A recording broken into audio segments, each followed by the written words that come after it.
The Glass Witch of Mirewood, a dark fantasy tale. In the time before the great kingdoms fell and the old roads crumbled into dust, there existed a forest called Mirewood, a place where the trees grew so tall their tops vanished into perpetual mist, and where the ground was soft with centuries of fallen leaves that muffled every footstep. It was a place people avoided, for the forest had a reputation that mothers whispered to daughters and fathers to sons. Within Mirewood dwelt a witch. Not just any witch, but the Glass Witch, so named for her peculiar craft. She worked not in herbs or curses spoken over bubbling cauldrons, but in glass, in mirrors and windows, in orbs and shards, in crystalline sculptures that caught the light in ways that made the eyes water and the heart ache. Her creations were beautiful beyond measure and terrible beyond imagining.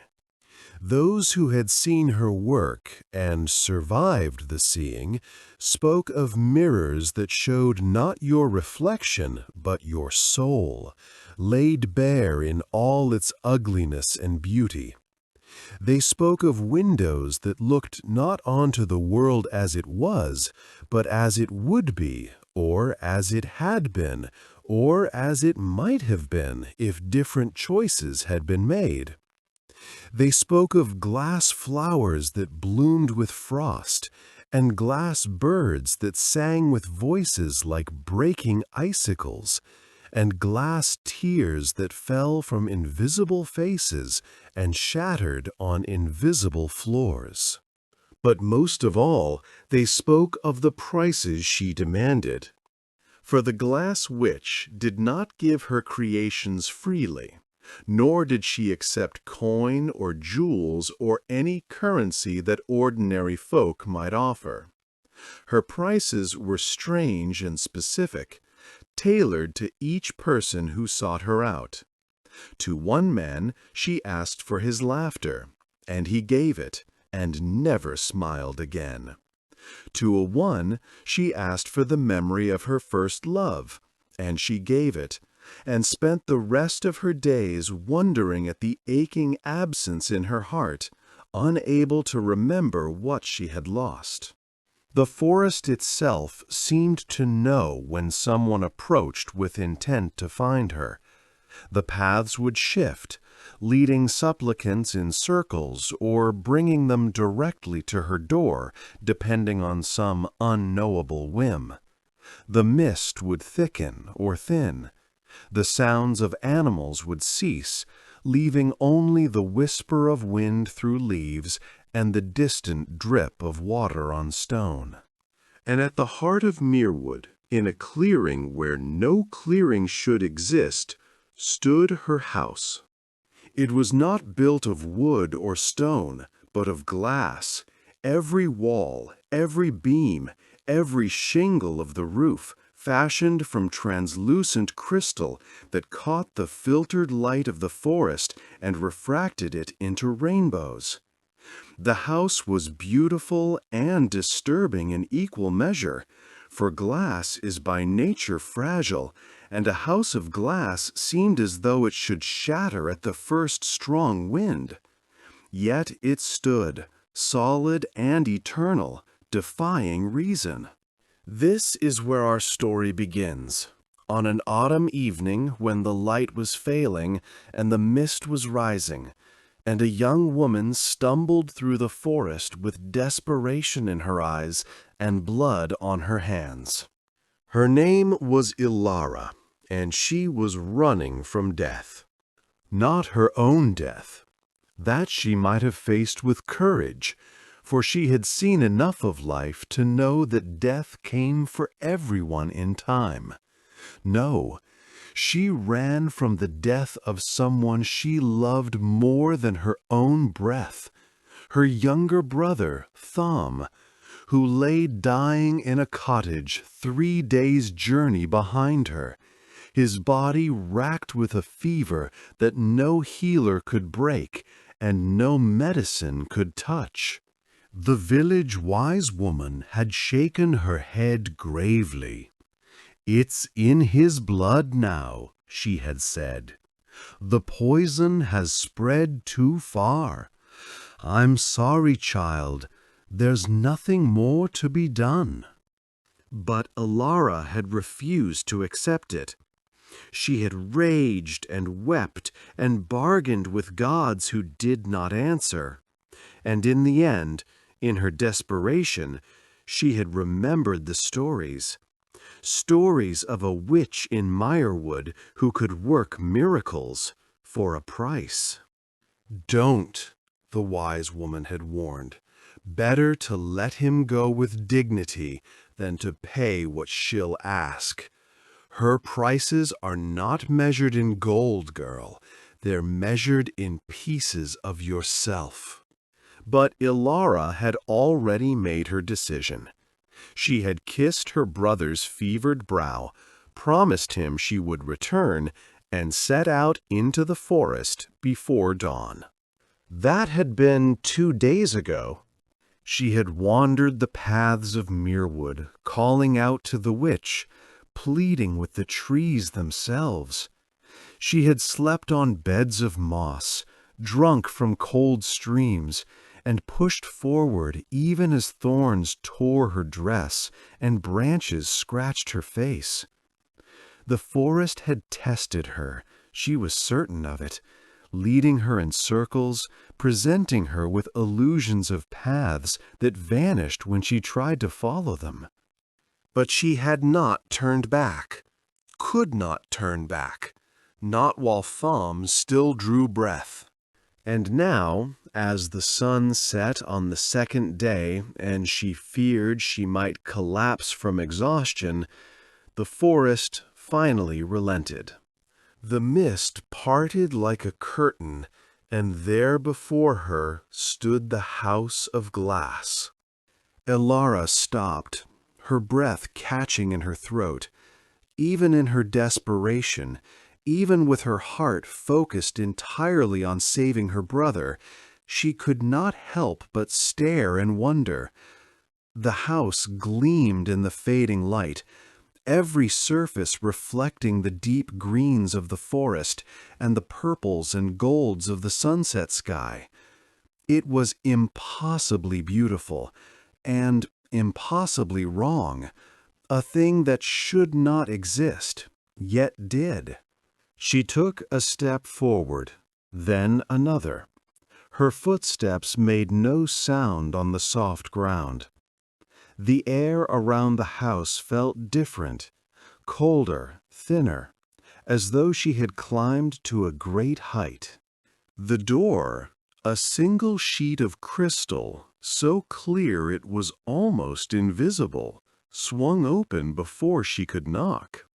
"Come in," said a voice from within, soft as breaking glass. "I've been expecting you." Alara hesitated only a moment, then stepped across the threshold. The interior of the house was even stranger than the exterior. The floors were glass, but somehow not slippery. The walls were glass, but somehow not transparent. Or rather, they were selectively transparent, showing glimpses of other rooms, other spaces, other times.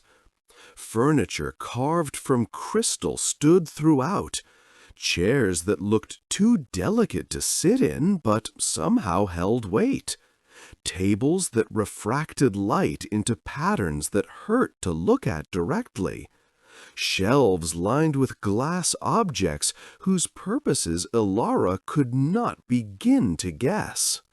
And at the center of the main room, standing before a workbench covered in tools of her trade, was the Glass Witch herself. She was not what Alara had expected. The stories had made her sound ancient, But the woman before her looked no older than 30, with pale skin and hair the color of frost, bound back in a simple braid. She wore a dress of gray wool, ordinary, practical, in stark contrast to her extraordinary surroundings. Her eyes, though, her eyes were wrong. They were the color of clear glass, utterly transparent, and when she looked at Alara, it felt like being seen through, like being examined from the inside out. "You've come about your brother," the witch said. It was not a question. "How did you—" Alara began, then shook her head. Of course she knew. She was a witch. "Yes, he's dying, a poison in his blood. The healers can't cure him. I need your help." The witch tilted her head, studying Alara with those unsettling glass eyes. "What you need," she corrected gently, "is a miracle, and miracles have prices." "I'll pay anything," Alara said desperately.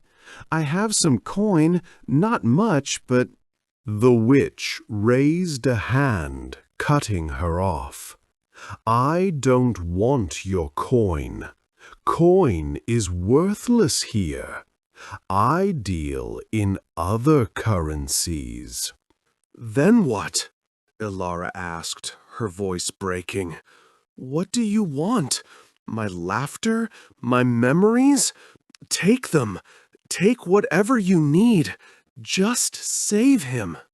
The witch was quiet for a long moment, her transparent eyes fixed on Ilara's face.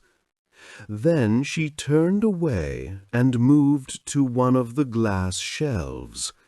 She selected a small vial, no larger than her thumb, filled with liquid that seemed to glow with its own pale light. "This will cure him," she said, holding up the vial. "One drop on his tongue, and the poison will leave his blood. Within a day, he will be well again."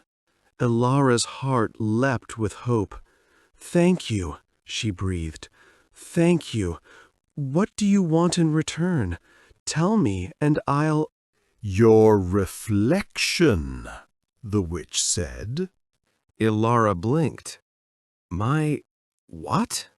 "Your reflection," the witch repeated. "The image that mirrors show. The shadow that glass casts back. Give it to me, and your brother lives."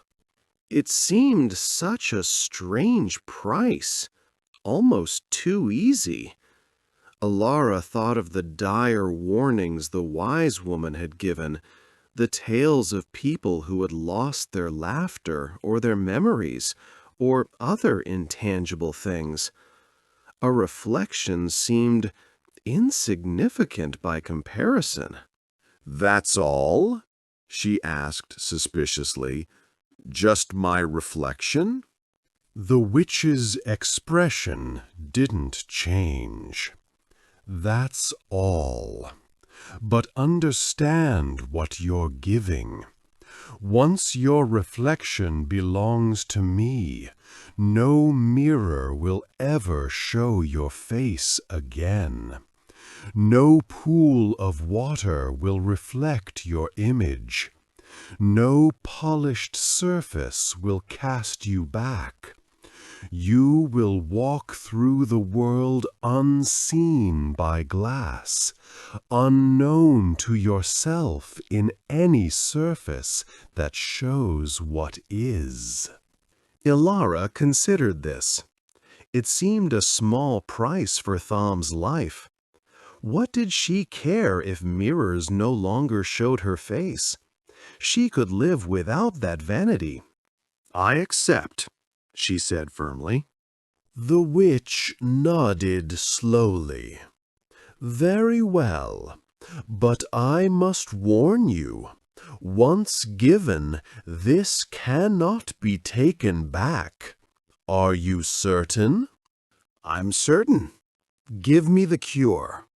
The witch held out the vial, but when Ilara reached for it, she pulled it back. First, the payment. She gestured to a large mirror that stood against one wall, its frame wrought of silver and its surface perfectly smooth.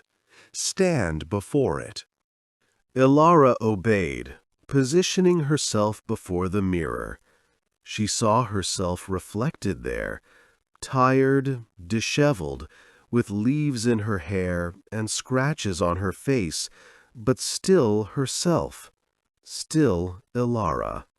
The witch came to stand beside her, and Ilara saw both their reflections in the glass. Then the witch raised one hand and placed it flat against the mirror's surface.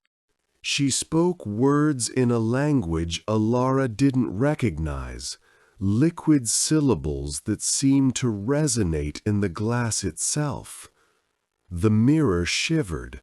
Its surface rippled like water, though it remained solid. And then Ilara watched, transfixed and horrified, as her reflection began to move independently. It turned its head to look at her, directly at her, though Ilara herself stood still. It smiled, though Ilara's own face remained frozen in shock. And then, slowly, deliberately, the reflection in the mirror stepped backward, receding into the depths of the glass. Ilara tried to move, to call out, but found herself paralyzed. She could only watch as her reflection grew smaller and smaller, walking away into a space that shouldn't exist within the mirror, until finally it disappeared entirely.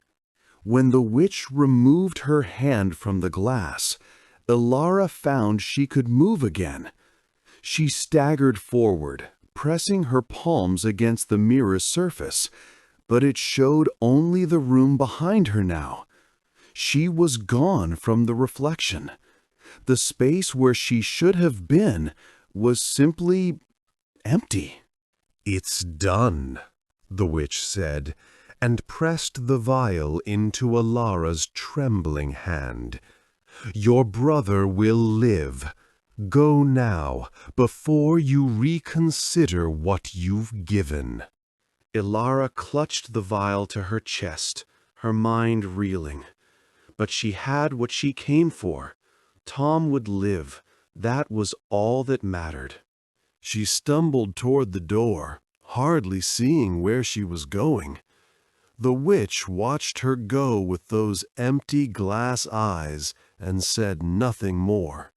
The forest path that had taken 2 days to navigate on the way in took only hours on the way out, as though Mirewood itself was eager to expel her now that her business was concluded. Ilara ran when she had the strength, walked when she didn't, driven by the knowledge that every moment counted, that Tom might take his last breath while she was still too far away. She reached the village as dawn broke on the 3rd day, her legs barely able to carry her. She pushed through the door of their cottage and found the wise woman sitting vigil by Tom's bedside, her face grave. "He's still alive," the old woman said quietly, "but barely. Another few hours, I think, and—" "Move," Ilara commanded, and the wise woman stepped aside. Thom lay utterly still, his face waxen, his breath so shallow it barely moved his chest. Ilara knelt beside him, uncorked the vial with shaking hands, and let a single glowing drop fall onto his tongue. For a moment, nothing happened. Then Tom gasped, a deep, shuddering breath, and his eyes flew open. Color rushed back into his face.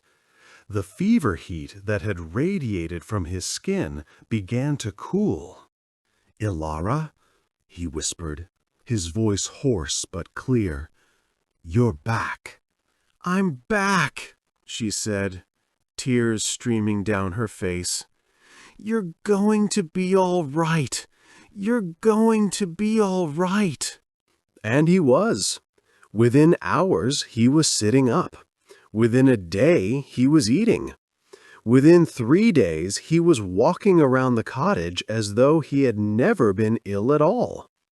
The village wise woman called it a miracle and made signs against evil, but she asked no questions about where the cure had come from. Ilara told no one about her bargain with the Glass Witch. She told no one that when she looked in mirrors now, all she saw was the room behind her, empty of her presence. She told no one that puddles and windows and polished metal no longer showed her face. At first, it seemed a bearable price. What did it matter after all? She knew what she looked like. She didn't need mirrors to tell her. But as days turned to weeks and weeks to months, she began to understand what she had truly lost. It wasn't just that mirrors no longer reflected her. It was that she had begun to forget what she looked like. Without the daily reinforcement of her own image, the details began to slip away. Was her nose straight or slightly crooked? Were her eyes more green or more gray? Did she have a scar on her left cheek or her right? She tried to ask others, but their descriptions were vague and contradictory. "You have a face," Thom would say helplessly. "A nice face. I don't know how to describe it." It was as though, in losing her reflection, she had lost the ability of others to truly see her. They knew her, recognized her, loved her, but they could not describe her. She was becoming a blur, a shape without definition. And worse than the forgetting was the feeling that grew in her chest with each passing day, the sense that she was becoming unmoored from herself, that without the anchor of her own image, she was slowly drifting into some space between being and unbeing. She lasted 6 months before she returned to Mirewood. The forest, sensing her desperation perhaps, or simply indifferent to it, made her wander for a full week before granting her access to the glass house once more. When she finally stumbled into the clearing, exhausted and wild-eyed, the door opened before she could knock, just as it had before. The Glass Witch stood at her workbench, examining a partially completed sculpture of a bird. She looked up as Ilara entered, unsurprised. "I want it back," Ilara said without preamble. "My reflection. I want it back." The witch set down her tools carefully. "I told you the bargain could not be undone." "Then make a new bargain," Ilara pleaded. "I'll give you something else, anything else.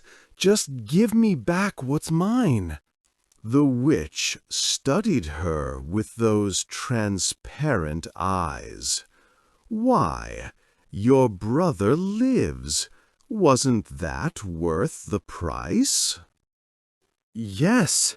No, I don't know." Ilara's hands clenched into fists. "I thought I could bear it, but I can't. I'm forgetting myself. I'm losing myself. Please, there must be something I can do." The witch was silent for a long moment.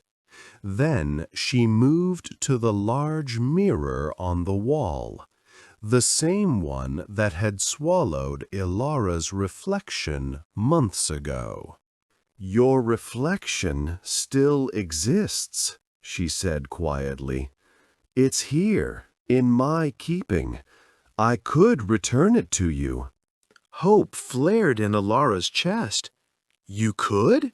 For a price?" "What price?" The witch turned to face her fully.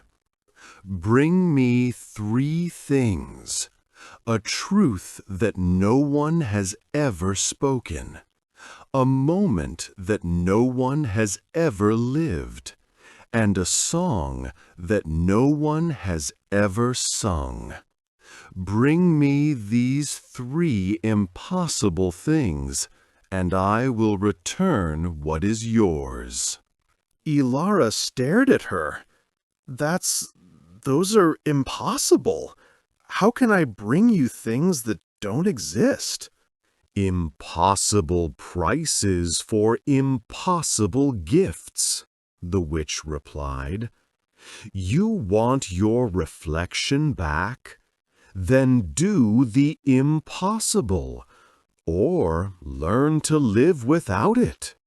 "That's not fair." "Fair?" The witch's laugh was like the sound of crystal chimes.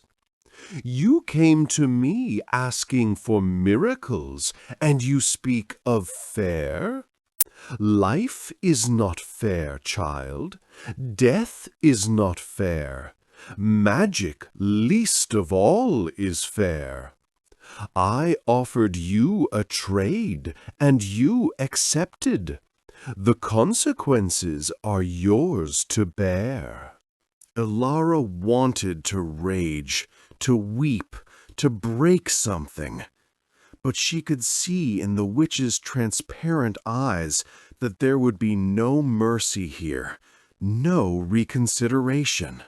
She left the glass house with the witch's challenge echoing in her mind.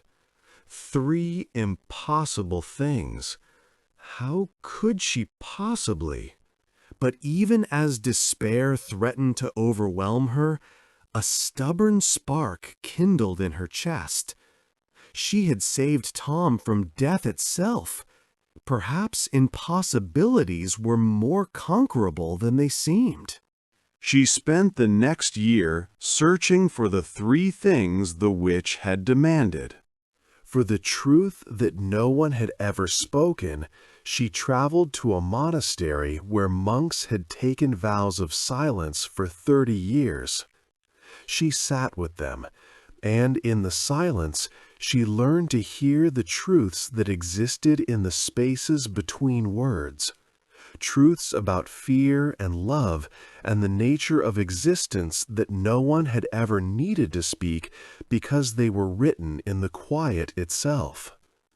She captured one such truth, fragile as spun glass, and carried it carefully in a box lined with silk. For the moment that no one had ever lived, she went to the crossroads where the old roads met, places where time sometimes stuttered and skipped. She waited through 3 full moons until she felt it, a gap, a space between seconds where a moment existed that time had somehow passed over, a might have been that never was. She caught it like catching a firefly and held it gently in a bottle stoppered with wax. For the song that no one had ever sung, she sought out the oldest bard in the land, a woman whose voice had cracked and faded with age. "I know 10,000 songs," the bard told her, "but there is one I have never sung, because I was waiting for the right moment, and the moment never came.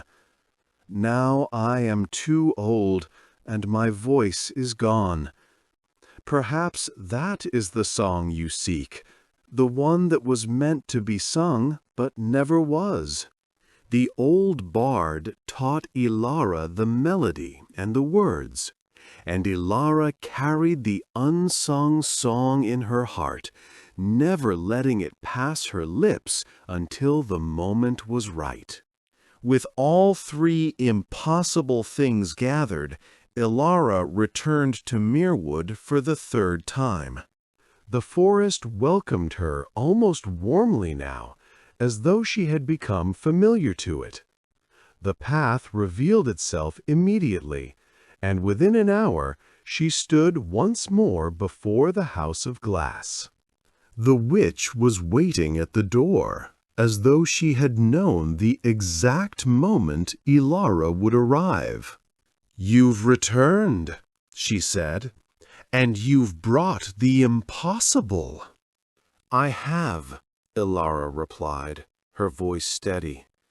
"A truth unspoken, a moment unlived, and a song unsung. I've done what you asked. Now give me back what's mine." The witch examined each offering in turn. The unspoken truth she held up to the light, and Ilara could see it shimmer there, something real and solid that nonetheless had no physical form. The unlived moment she uncorked carefully, and time itself seemed to pause for a breath, acknowledging what had never been. The unsung song she asked Ilara to release, and when Ilara sang the first notes, every glass surface in the house resonated with harmonics that had never existed before. When all three offerings had been presented and accepted, the witch nodded slowly. "You have done what I asked," she said. "You have brought me the impossible. Very well. Come." She led Ilara to the large mirror once more. Its surface was dark now, showing nothing but shadow. "Your reflection has been here all this time," the witch said, "waiting, growing, changing. It has had its own existence, separate from you. When I return it, you will not be quite the same as you were. Do you understand?" "I understand," Ilara said, though she wasn't sure she did. The witch placed her hand on the mirror's surface and spoke the liquid words once more. The glass rippled, shivered, and then a figure emerged from the mirror's depths. It was Ilara, but not quite Ilara. Her reflection had lived a year in that glass prison, and it showed. There was a hardness in the eyes that hadn't been there before, a set to the jaw that spoke of suffering endured. The reflection looked at the real Ilara with an expression that might have been resentment or might have been relief. "Join," the witch commanded, and placed one hand on Ilara's shoulder and the other on the reflections. The world tilted.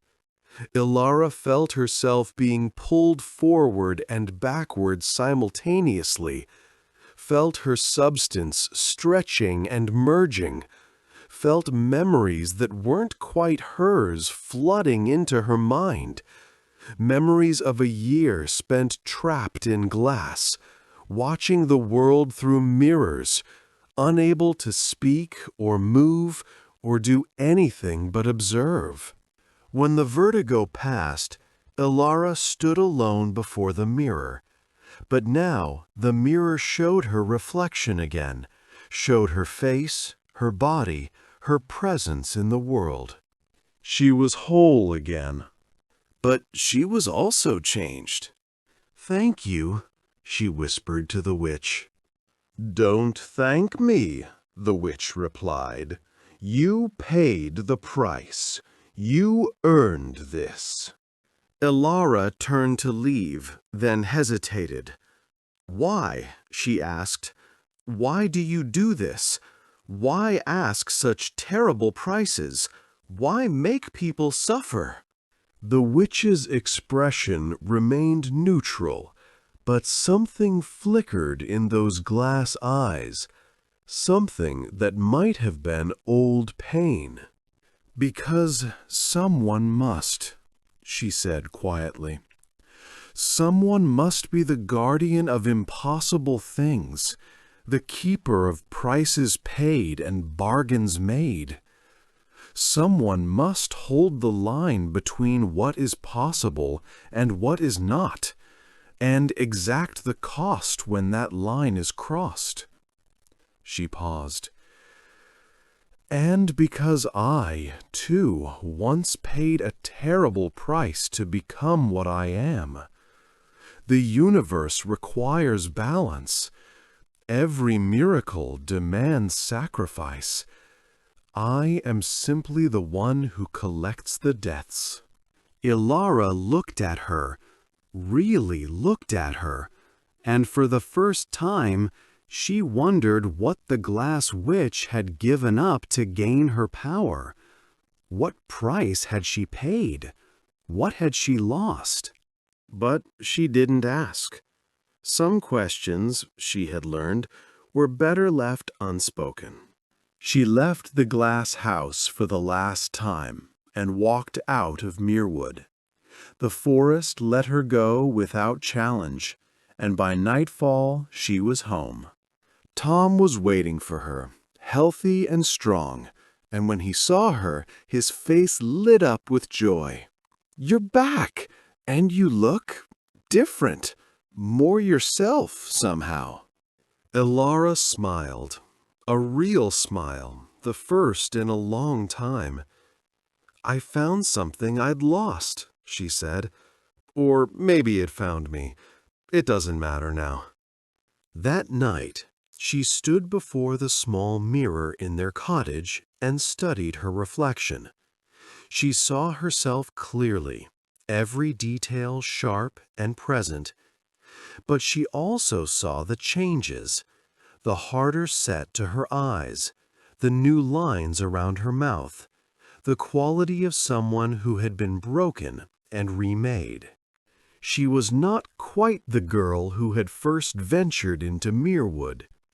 That girl had believed in simple solutions, in easy prices. This woman understood that everything cost something, that miracles demanded payment, that being made whole again sometimes meant being broken first.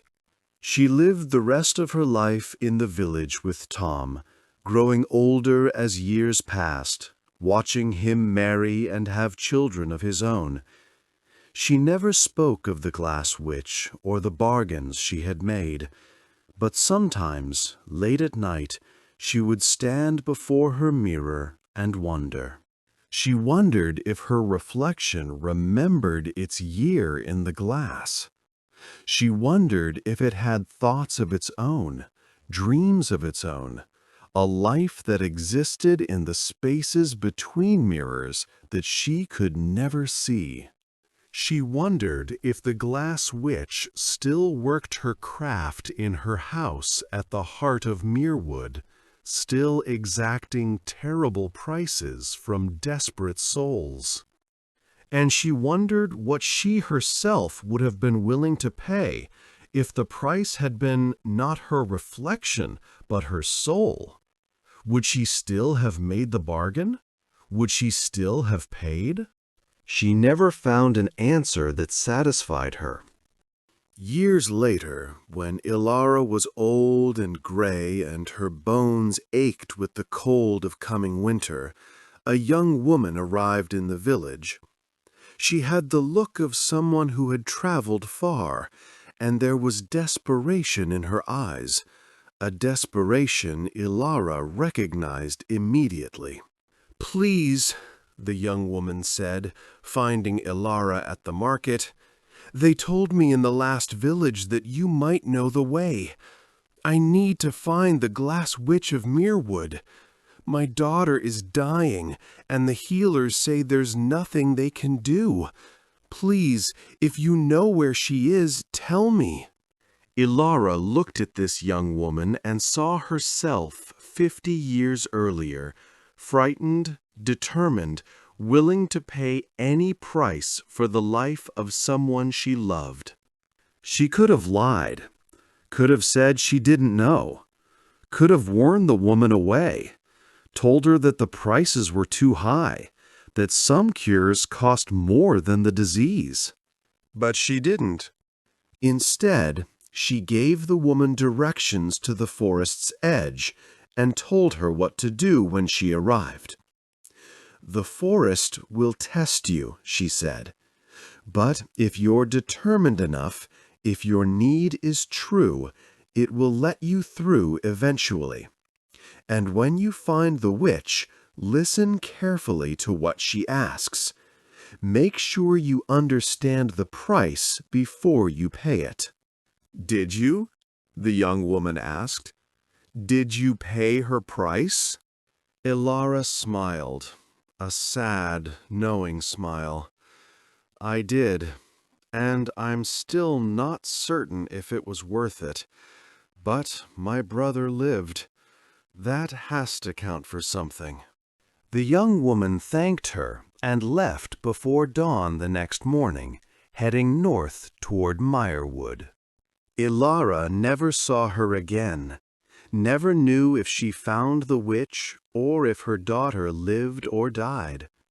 But she thought about her often in the days that followed, and she prayed, to whatever gods might listen, that the woman's price would be one she could bear.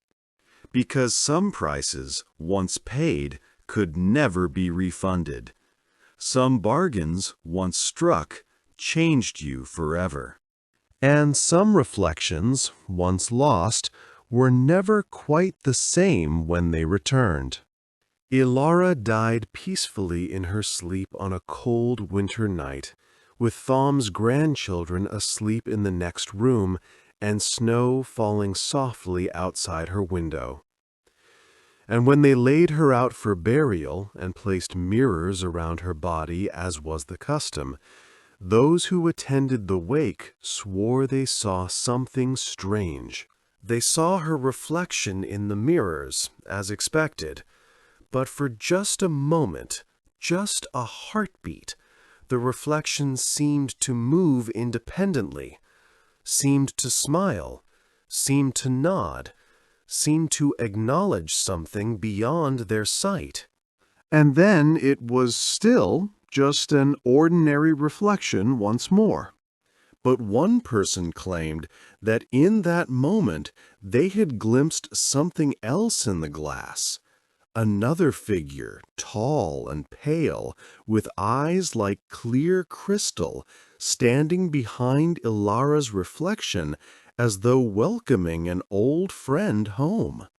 Whether this was true or merely a trick of candlelight and grief, no one could say for certain.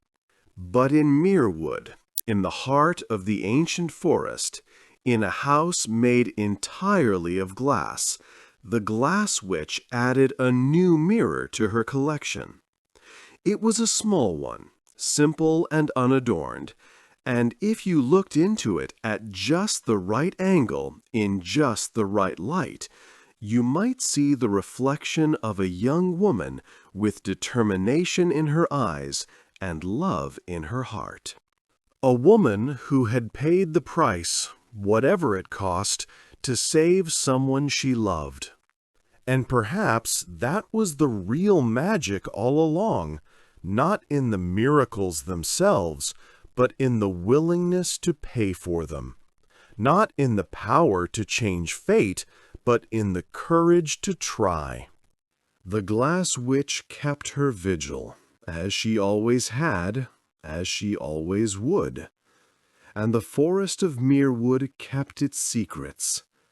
And people continued to tell stories about the witch who lived there, who could work miracles for a price.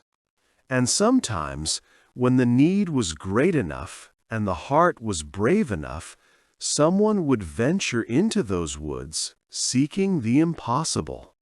And the Glass Witch would be waiting, because someone must always be waiting at the boundary between possible and impossible, between hope and despair, between the life that is and the life that might be. Someone must keep the watch.